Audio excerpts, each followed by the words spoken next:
Nous sommes en 1908. Sous le soleil du midi, ce jeune modèle pose dans l'atelier d'un sculpteur montpelliérain, Georges Durand. À l'époque, ni l'artiste ni le petit garçon ne le savent encore, mais cette statue deviendra l'une des célébrités anonymes de la ville.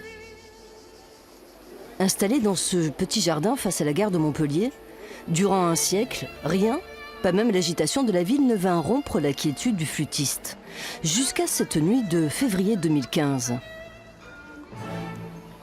où un déséquilibré trancha la tête du jeune garçon.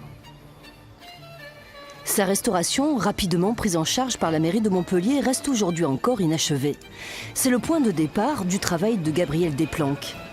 Il a eu l'idée de raconter la mésaventure de l'enfant à la flûte de Pan sous la forme d'une performance artistique.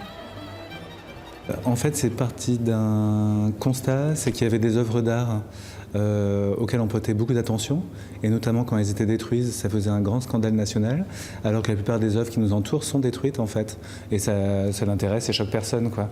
Et du coup, j'ai voulu prendre une sculpture justement qui est pas très connue en fait, qui est connue à Montpellier parce que les gens passent devant, mais qui jouit pas, comment dire, d'une aura dans l'histoire de l'art justement. Il y a clairement plus d'un siècle entre la création de la sculpture et celle que je fais actuellement. Donc l'idée en fait de la sculpture que je présente ici, c'était de reconstruire en fait les membres manquants.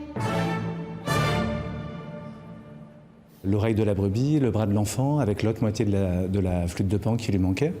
Donc c'était de remettre finalement, de les recréer, ces parties manquantes, de les redisposer dans l'espace à la même hauteur que sur la sculpture initiale. Donc c'était de m'intéresser justement à une sculpture qui avait été un peu oubliée.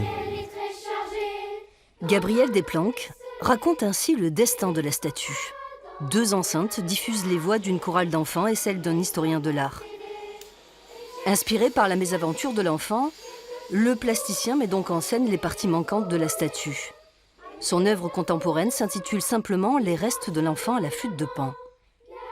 Ce qui m'intéresse aussi, c'est que je me dis que sans doute les gens verront la pièce, et j'espère que ça leur donnera la curiosité d'aller voir la pièce initiale qui est au Square Planchon. Parce que les œuvres d'art communiquent entre elles, même si elles ont 100 ans d'écart.